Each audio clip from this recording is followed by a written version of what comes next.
Salut à tous, après ma rétrospective sur le chef-d'œuvre 2001, l'Odyssée d'espace de Stanley Kubrick, d'ailleurs n'hésitez pas à aller la voir, je reviens sur un film beaucoup moins connu mais cependant d'un immense cinéaste. Ah là là, j'ai mis dans mon top des réals mais j'aurais dû me mettre encore plus haut dans le top quoi. Tellement c'est... Là vous me dites Scarface, L'Impasse, Blowout et je vous réponds Sœur de sang sorti en 1972, sixième film du bonhomme et là vous me dites mais pourquoi, enfin... Ou peut-être que vous me le dites pas, mais voilà, on va dire que vous me demandez pourquoi faire une rétrospective sur un film si secondaire dans sa filmo, alors qu'elle regorge de chefs-d'œuvre et de petites pépites. Eh bien, je décide de vous en parler car le film est pour ma part assez sous-coté dans sa filmo. C'est vrai que c'est loin d'être son meilleur cependant. Et voilà, je vais à présent vous résumer le film. Donc, si vous ne l'avez pas vu, allez le voir, ça vaut le coup et revenez après.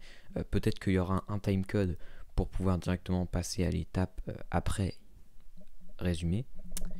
Donc voilà, Daniel Breton rencontre Philippe à un jeu télévisé.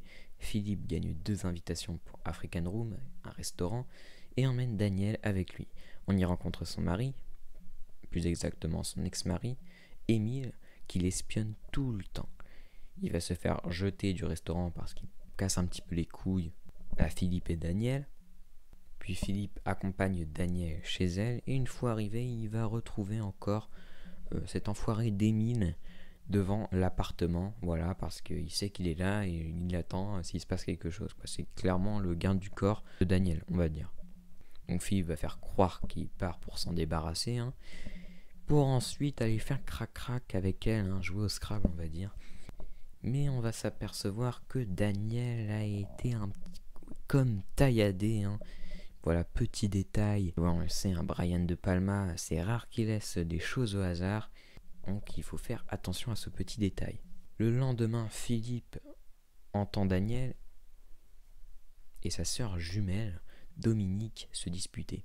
Philippe va apprendre que c'est leur anniversaire et va donc acheter un gâteau qui fait dédicacer à leur nom et retourne chez Daniel avant de se faire poignarder par Dominique. Puis il va se montrer à la fenêtre et réussir à attirer l'attention de Grace, qui va devenir le personnage principal de l'histoire, donc une voisine. Donc elle va appeler les flics, mais au lieu de courir vers le potentiel meurtre, bah voilà, il préfère taper à discuter avec elle et un petit peu la faire chier, alors que parallèlement il y a un gars qui est mort et vous m'avez compris. Parallèlement, Émile et Daniel trouvent le cadavre de Philippe avant de se dépêcher d'effacer tout ce qui pourrait attirer l'attention de la police. On voit, ils vont cacher le corps dans le canapé. Les flics arrivent, ils ne se doutent de rien, mais Grace, convaincue de ce qu'elle a vu, va alors commencer sa petite enquête. Elle apprend que Daniel a une sœur siamoise grâce à quelques petits détails et consulte un détective privé du nom de Joseph Larch. Il collabore, Joseph fouille l'appartement, trouve un dossier contenant plus de détails pour les sœurs siamoises.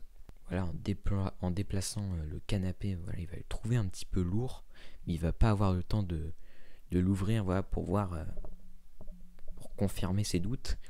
Donc Daniel et Émile vont se séparer du canapé, voilà, parce qu'ils vont pas laisser un corps dans leur maison quand même. Enfin, ils pourraient le prendre et le jeter ailleurs, mais bon, c'est peut-être pas pratique. Donc, du coup, ils vont se débarrasser du canapé.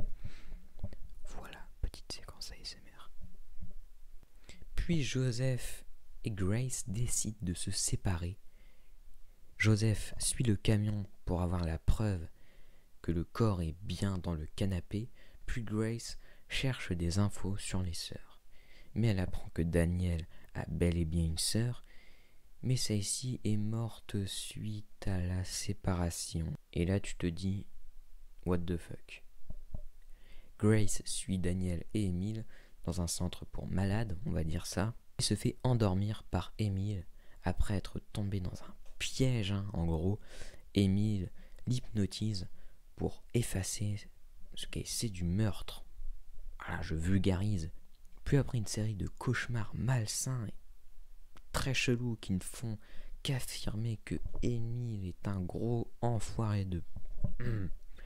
Daniel et Émile s'entretuent, Mais Grace ne sait plus rien suite à l'hypnose, mais cela n'est pas si grave car le dernier plan nous montre Joseph, notre bon vieux Joseph, devant le canapé, ce qui nous laisse imaginer la fin du film. Bon, pour vous donner envie de le voir, je pourrais vous dire qu'à sa sortie, les critiques étaient très loin d'être mauvaises, Le film était recevait vraiment de très bonnes critiques, traitant carrément De Palma comme le nouveau Hitchcock. Voilà, carrément. Ah putain, les mecs, ils étaient pas prêts pour la suite. Ça, je peux vous le dire. Voilà, pour se replonger un petit peu dans le contexte du film, voilà, quand De Palma fait Sœur de sang, ses œuvres passées sont surtout expérimentales. Voilà, il y a beaucoup d'improvisation, voilà, notamment avec De Niro, son acteur clé à l'époque. Voilà, je crois qu'il va faire je crois que ses 3 premiers films, ils sont avec De Niro, ou en tout cas, voilà, ses premiers films sont avec De Niro. Et après, il va juste recaster une seule fois pour Les Incorruptibles.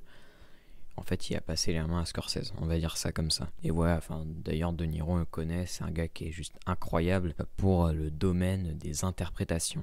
Voilà, mais sinon, voilà, pour vraiment se remettre dans un contexte pur, voilà, voir un petit peu l'état de Palma. En fait, avant de faire Sœur de sang, eh bien, De Palma, il est dans une mauvaise phase avec le film Get to Know You Rabbit, réalisé en 1970.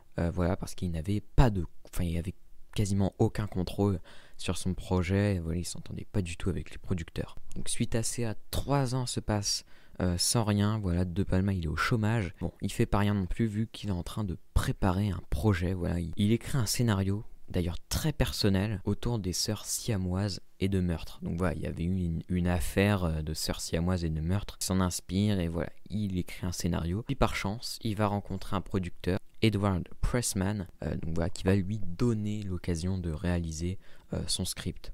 Et voilà, c'est vraiment avec ce film que De Palma montre son nouveau visage. Alors je n'ai pas vu, parce qu'il a fait, je crois, 5 ou 6 films avant.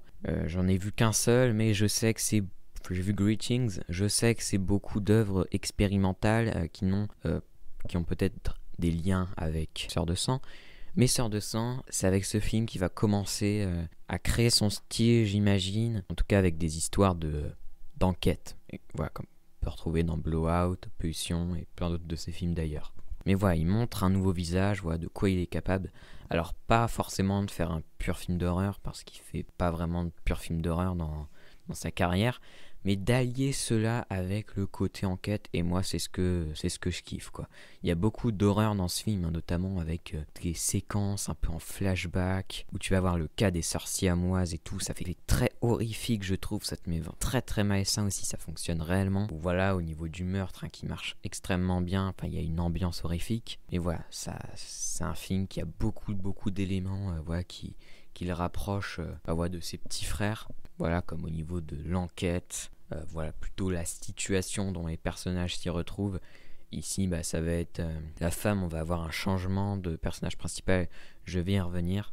Mais voilà, en fait, ici, c'est surtout son style visuel hyper clinquant, on va dire, et c'est ça que j'aime beaucoup avec ce réalisateur. Et voilà aussi ces thématiques bien sombres, bien noires que je kiffe. Voilà, c'est pas un thriller classique que nous fait De Palma. De toute façon, De Palma, il a toujours des super idées, il nous fait jamais des trucs classiques. Enfin, encore une fois, je n'ai pas tout vu. Peut-être qu'il a fait des choses assez classiques dans d'autres de ses films, mais pour l'instant, au niveau de ses thrillers, moi je trouve qu'il y a toujours des bonnes idées. Et voilà, ici, rien que la mise en abîme avec le début, le jeu télévisé, voilà, on retrouve les 2 personnages. Moi j'ai trouvé ça assez excellent. Donc voilà, on va retrouver aussi une construction plutôt fréquente chez notre ami. Voilà, c'est quelqu'un qui fait fonctionner ses films souvent avec des petites répétitions. Répétitions dans le sens où voilà, il joue sur des indices perversement cachés tout au long des intrigues. Voilà, t'as des petits indices dissimulés. Et voilà, ça permet vraiment de faire jouer le spectateur, de l'impliquer dans le show, on va dire, dans le film. Voilà, tu dois t'amuser un petit peu à jouer détective, tu enquêtes toi aussi, voilà, tu regardes s'il y a des petits éléments, machin, et donc forcément tu rentres dans l'histoire. Mais il n'y a pas que le côté esthétique. Bon, je vous ai aussi parlé du côté détective qu'on retrouve dans d'autres de ses films. Mais voilà, ici il y a quand même une esthétique qui est flagrante et qu'on retrouve dans pas mal de ses films, en tout cas une esthétique assez similaires. Mais voilà, on le sait, De Palma, ben voilà, souvent beaucoup de gens disent que le gars s'inspire grandement d'Hitchcock. Il y en a même qui disent qu'il plagie carrément Hitchcock. Non, il ne plagie pas, mais c'est vrai qu'il s'inspire fortement d'Hitchcock, mais il revisite. Voilà, tu peux quand même différencier les deux styles. Voilà, personnellement, j'arriverai à faire la différence entre la patte Hitchcockienne et la patte De Palmaesque, on va dire. Et justement, voilà, pour revenir à cette construction dont je vous ai brièvement évoqué tout à l'heure, voilà, ici, au-delà de s'inspirer d'Hitchcock, il va s'inspirer d'un film qui est d'ailleurs mon Hitchcock préféré, je sais pas si c'était nécessaire de le dire, Psychose. Voilà, Psychose. Il va reprendre cette construction, voilà, on va dire le meurtre de la douche qui nous fait passer à un autre personnage principal, enfin deux on va dire, où l'enquête va commencer avec eux. Sauf que ici, il n'y a pas de témoin par le tueur dans Psychose, alors que ici, voilà, dans Sœur de sang, eh bien, il y a une témoin. Voilà, déjà on va croire suivre un personnage principal. D'ailleurs, je pense que je peux vous spoiler. Voilà le personnage noir, on va dire, je me souviens plus de son nom, quel dommage, qui va justement se faire tuer par apparemment la sœur Dominique. Et puis voilà, on va avoir un changement de personnage principal. Et c'est ça que j'ai aussi aimé parce que c'est une construction que j'aime bien et que peut-être qu'aujourd'hui elle est un peu plus utilisée. On pense pas forcément à Psychose. Mais ici, voilà, on voit qu'il y a quand même pas mal de similitudes. Voilà, donc dans ce film, on peut aussi retrouver une habitude, pareil qu'on voit dans beaucoup de films de Palma, le split screen. Donc, personnellement, c'est une méthode que j'adore et que j'aimerais vraiment plus voir au cinéma, même si ça peut aussi donner un côté, ça peut être mal fait à certains moments et donner un côté un peu, je vais dire, pas très propre à certains moments. Voilà, par exemple, si tu regardes un film au ciné et qu'il y a un split screen un peu dégueulasse. Mais voilà, moi je trouve que De Palma, déjà, il utilise hyper bien et c'est une méthode que je trouve juste incroyable. Ouais, le split screen, pour ceux qui ne savent pas, c'est découper l'écran comme étant deux actions qui se déroulent majoritairement en parallèle, en tout cas dans tous les films que j'ai vus en parallèle généralement. Donc du coup on va être des côtés, un moment du côté des flics, donc voilà, qui vont monter, aller justement dans l'appartement où il y aurait eu le meurtre, où il y a eu le meurtre on peut dire.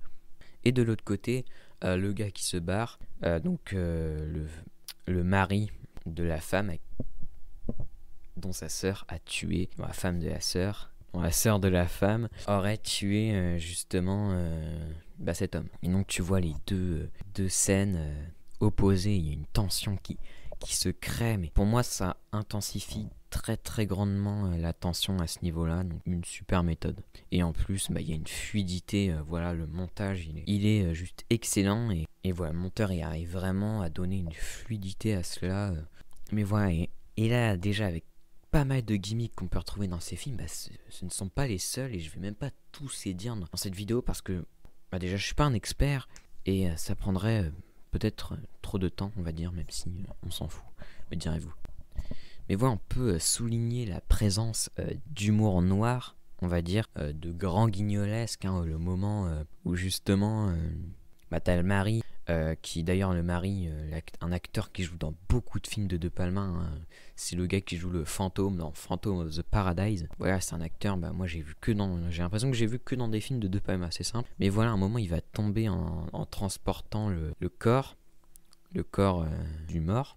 Donc voilà, de l'humour noir, voilà. De toute façon, moi tu me dis humour noir et De Palma, moi je pense directement à la scène dans Body Double avec le mec qui essaye de buter la meuf avec une perceuse et le câble se débranche. Enfin, c'est incroyable. Voilà, les effets chocs, les trucs tu t'y attends pas, ou justement les trucs choquants. Enfin, le moment où t'as la meuf qui tue le mec avec le gâteau d'anniversaire, ça c'est assez ouf. Et les envolées aussi, alors ça peut peut-être en déranger certains, voilà, qui nous donne un petit peu l'impression que le réal se laisse aller quand même pas mal à certains moments. Et voilà, moi je trouve que ça donne un petit côté assez plaisant à ces films. Voilà, moi je pense à Fury, la fin de Fury avec le mec qui explose totalement, enfin c'est n'importe quoi. Et voilà, sinon la présence, j'ai l'impression que ça j'ai vu dans tous les films de Palma. L'ascenseur, mais oui. Ou même les escaliers, même si les escaliers, c'est quand même pas mal de films que tu vois dans les escaliers. L'ascenseur, pareil, l'ascenseur c'est quelque chose que tu vois dans pas mal de films. Mais un réal qui met des ascenseurs dans tous ses films, moi Personnellement, l'ascenseur, ça me fait penser à plein de films de Palma, des scènes assez marquantes, hein, l'esprit qu'un, Pulsion, forcément, le meurtre dans Pulsion, incroyable. Et ça, c'est vraiment le plus gros gimmick. J'ai l'impression qu'il répète dans ses films. Voilà, il y a aussi des ruptures de rythme à des moments. Voilà, on peut retrouver ça dans d'autres de ses films. Donc là, ici, j'ai vraiment remarqué que tu avais un rythme qui était assez similaire, en tout cas pendant les 50 premières minutes. Donc le meurtre, machin, la femme commence à enquêter. Après, tu as aussi, on va dire, l'implantation, enfin, le gars, l'arrivée du détective privé. Et puis après, ils décident de se séparer à un moment dans le film. Et à ce moment-là, je trouve que le film prend un peu plus son temps. Voilà, elle va essayer d'en savoir plus sur ses jumelles. Et lui, il va suivre le camion. Voilà, juste pour pas spoiler. Mais voilà, moi, en fait, pour conclure cette vidéo, cette rétrospective, on va dire, moi, je trouve que c'est un film qui est complètement innovant, c'est un film qui est hyper malin, voilà, qui a un budget quand même limité à 300 000 $. Alors je crois que le film il a rapporté 1 million et quelques, donc c'est pas non plus trop dégueulasse. Voilà, De Palma il a eu vraiment des expériences bien pires, donc c'est un mini succès on va dire, mais le film aurait mérité vraiment plus, parce que voilà, personnellement c'est un film que j'aime beaucoup, donc je vous le conseille à tous. Si vous aimez De Palma, voyez-le. Si vous aimez un petit peu les films d'horreur, voyez-le. Hein. Parce que c'est vraiment un film qui ressemble beaucoup à ses plus grands chefs-d'œuvre pour moi, que sont Blowout par exemple, Pulsion, voilà, même Phantom of the Paradise, même si c'est un film qui est plus particulier quand même. C'est quand même assez à part dans sa filmo. Donc du coup voilà, j'espère que vous avez aimé cette petite vidéo. Et puis moi je vous dis salut.